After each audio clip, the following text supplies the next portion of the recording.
Games based on the Ghostbusters franchise have indeed had a sordid past. Those early games from the 1980s and early 1990s were pretty much shit, let's just face it. If you were a kid growing up at around that time like I was and you liked Ghostbusters, which you probably did, you had every reason to be bummed the hell out.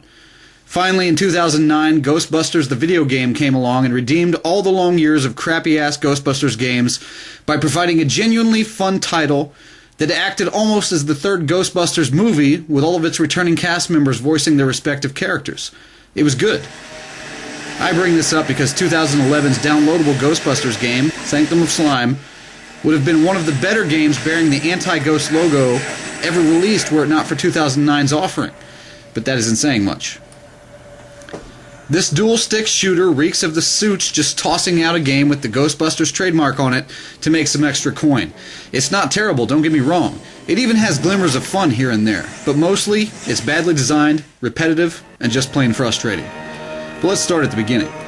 The story about an ancient evil unleashing ghosts in New York City is decent enough, but the writing's terrible. And I mean like a 9-year-old wrote it terrible. For starters, it's conveyed via comic book style cutscenes, which is fine, if, at this point, cliche for a downloadable title. But despite the artist's skill, none of the original characters look all that much like the original actors who portrayed them. Even stranger, you, as the player, take control of the trainee Ghostbuster of your choice, all of them generic. Why this game doesn't star the original Busters is beyond me, as it wasn't necessary to hire, say, Bill Murray or Dan Aykroyd to voice the characters, since there is no voice work. So even sound-alikes weren't necessary.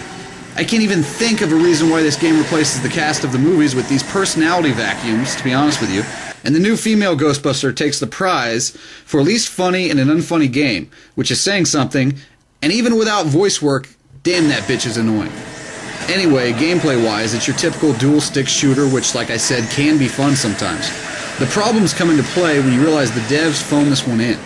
Essentially, you traverse each level or room, area to area, and like clockwork almost, each room or area gets locked down and throws waves upon waves of ghosts at you that you must eliminate and then make your way back to the next room or area and rinse and repeat until you encounter a boss.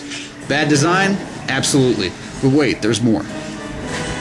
In an attempt to mix things up, the game's ghosts come in 3 colors, red, yellow, and blue, and you'll need to use the corresponding proton pack to blast them. Here's the hitch. The red proton pack is the only decent one, aka the one from the movies, while the blue one is okay with its anti-ghost donuts that bounce off walls, and the yellow one reminds me of that laser gun from the original Contra you never wanted to get, what with its limited range and overall crappiness. But this isn't a game where you can just default to the weapon type you like. You'll need to use all of these packs to successfully return the ghost to the afterlife and beat the level. And oftentimes, you'll need to use them all in one-pitch battle, which means you're constantly swapping between red, yellow, and blue. It's more like work than fun, which, according to the movies at least, is what it's like being a Ghostbuster, only I doubt this was intended. Anyway, to make matters worse, unless you're playing the game with 4 actual human beings, your fellow Ghostbusters AI is absolutely awful.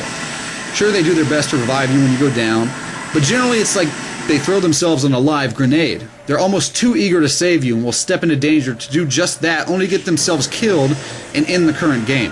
Thanks for the self-sacrifice. It's almost inspiring, but I'd rather you lived and revived me when it made more sense. Sorry, maybe it's just me. A lack of mid-mission saves and all of these issues result in a truly frustrating game. Were it not for 2009's Ghostbusters the video game, I might recommend this to fans with the urge to bust feisty spirits from the great beyond.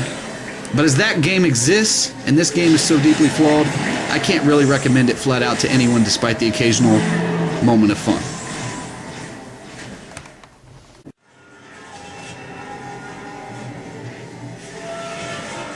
Morgie!